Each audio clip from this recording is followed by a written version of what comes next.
राधे राधे। हरे कृष्णा। हिंदू धर्म के अनुसार खाटू श्याम जी ने द्वापर युग में श्री कृष्ण से वरदान प्राप्त किया था कि वे कलयुग में उनके नाम श्याम से पूजे जाएंगे। श्री कृष्ण बर्बरीक के महान बलिदान से काफी प्रसन्न हुए और वरदान दिया कि जैसे जैसे कलयुग का अवतरण होगा तुम श्याम के नाम से पूजे जाओगे। तुम्हारे भक्तों का केवल तुम्हारे नाम का सच्चे दिल से उच्चारण मात्र से ही उद्धार हो जाएगा।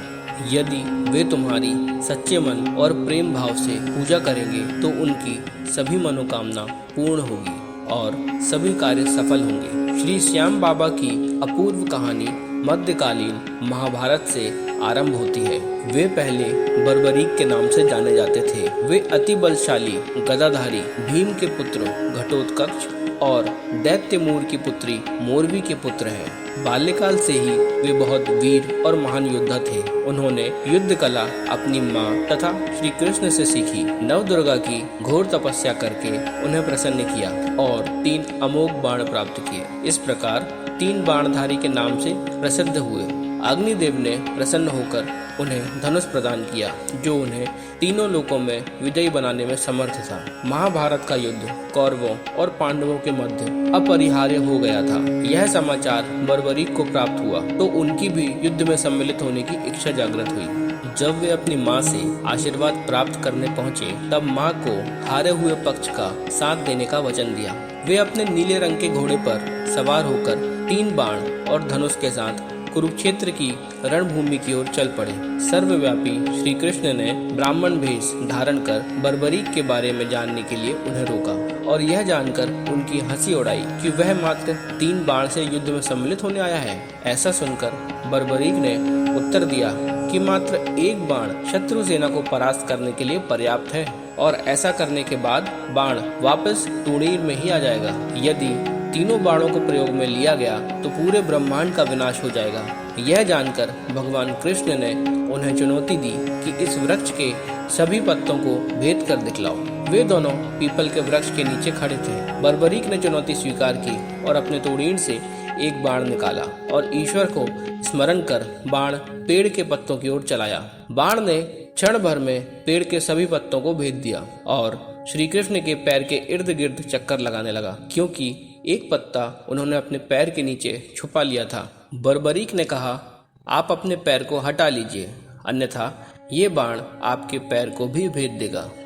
तत्पश्चात श्री कृष्ण ने बालक बर्बरीक से पूछा कि वह युद्ध में किस ओर से सम्मिलित होगा।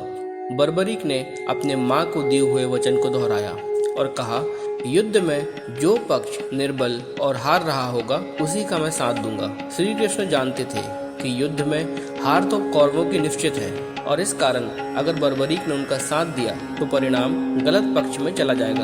अतः ब्राह्मण रूपी श्री कृष्ण ने वीर बर्बरीक से दान की अभिलाषा व्यक्त की।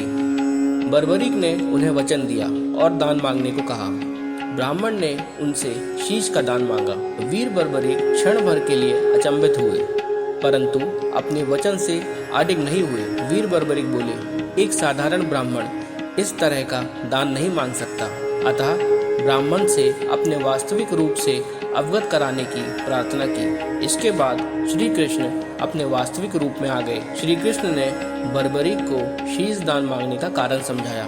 बर्बरीक ने उनसे प्रार्थना की कि वे अंत तक युद्ध देखना चाहते हैं। श्री कृष्ण ने उनकी यह प्रार्थना स्वीकार कर ली।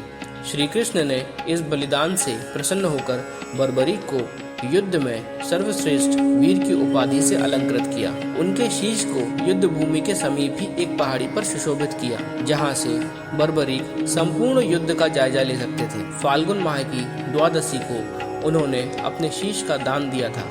इस प्रकार वे शीश के दानी कहलाए। महाभारत युद्ध की समाप्ति पर पांडवों में आपसी विवाद होने लगा कि युद्ध में विजय का श्रेय किसको जाता है। श्री कृष्ण ने उनसे कहा, बर्बरीक का शीश संपूर्ण युद्ध का साक्षी है, अतएव उससे बेहतर निर्णायक भला कौन हो सकता है। सभी इस बात से सहमत हो गए और पहाड़ी की ओर चल पड़े। वहां पहुंचकर बर्बरीक के शीश ने उत्तर दिया कि श्री कृष्ण ही युद्ध में विजय प्राप्त कराने में सबसे महान पात्र हैं। उनकी शिक्षा उपस्थिति युद्ध नीति ही निर्णायक थी।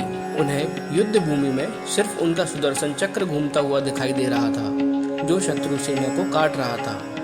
महाकाली श्री कृष्ण के आदेश पर शत्रु सेना के रक्त से भरे प्यालों का सेवन कर रही थी। श्री कृष्ण वीर बर्बरीक के महान बलिदान से काफी प्रसन्न हुए और वरदान दिया कि कलयुग में तुम श्याम नाम से जाने जाओगे, क्योंकि उस युग में हारे हुए का साथ देने वाला ही श्याम नाम धारण करने